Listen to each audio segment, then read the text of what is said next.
dia, meus queridos do quinto ano. Que bom estar com vocês em mais uma aula de geografia. Nós já aprendemos que o ser humano, ele sempre quis conhecer o espaço. Ele sempre quis conhecer a Terra.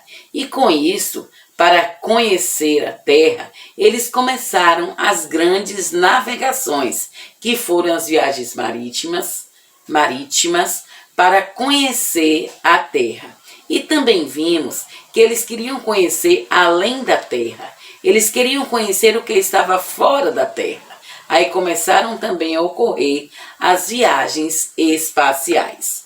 Com isto, eles tiveram várias descobertas. E essas descobertas, eles quiseram então colocar ela no papel, mostrando como era a Terra por fora, mostrando como era a Terra. E assim, eles começaram a construir os mapas. A Terra, então, foi representada nos mapas. A cartografia. A cartografia é a área do conhecimento que se preocupa em estudar, analisar e produzir mapas, cartogramas, plantas e demais tipos de representações gráficas do espaço.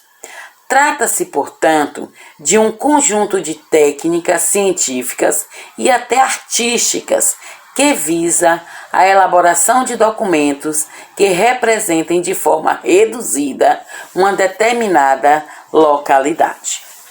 A esfera terrestre no papel plano. A mais antiga representação da forma da Terra em forma de globo foi feita pelo cartógrafo alemão Martin Beyer.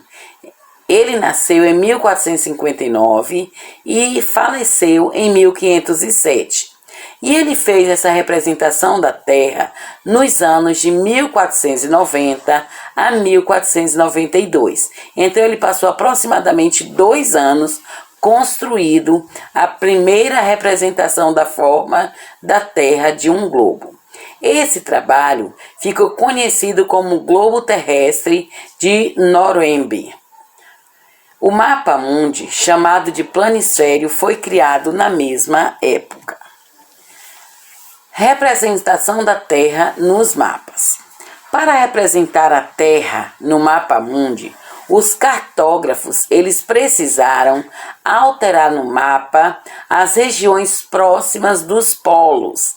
A Terra, então, foi dividida em segmentos ao longo das linhas de longitude. Então, veja que para abrir este planeta, para abrir o que era o globo e transformar ele em um planisfério no mapa mundi, então teve que ter uma alteração nos polos, porque senão eles não conseguiriam abrir para formar o desenho do mapa que nós conhecemos hoje.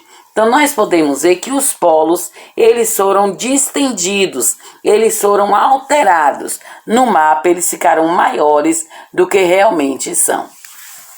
Então, a solução encontrada pelos cartógrafos para representar a Terra num papel plano foi isso. Foi fazer uma projeção. Foi a representação plana do mundo, ou de parte dele, a partir de linhas horizontais e verticais imaginárias, que hoje é o que nós chamamos de meridianos e chamamos de paralelos. Então, meridianos e paralelos, longitude e latitude. Os planisférios sempre apresentam distorções nas áreas continentais mais próximas às regiões polares. Portanto, a representação fiel da Terra se faz no formato de globo.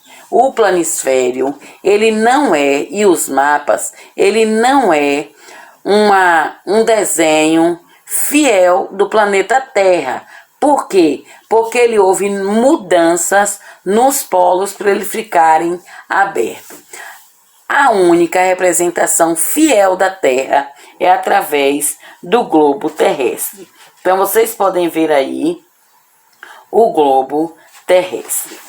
De acordo com os historiadores, o planisfério de Cantino de 1502 é o primeiro em que aparece o Brasil, identificado por árvores e por aves azuis e vermelhas na região litorânea. Acredita-se que Alberto Cantino foi um espião que obteve esse documento clandestinamente em Lisboa, Portugal, e o vendeu a um nobre italiano. Este mapa, ele tem as dimensões originais de 2 metros e de 8 centímetros por 1 metro e 2 centímetros, e ele foi confeccionado 2 anos depois de Portugal ter chegado às terras que hoje denominamos Brasil. Veja que este mapa apresenta algumas linhas horizontais paralelas e uma linha vertical, que na época recebeu o nome de linha de Tordesilhas, que era a referência de um acordo de divisão das terras firmado entre Portugal e Espanha em 1494. Então, esta é a nossa aula falando sobre a representação da Terra no planisfério e no globo. Beijos e até a próxima.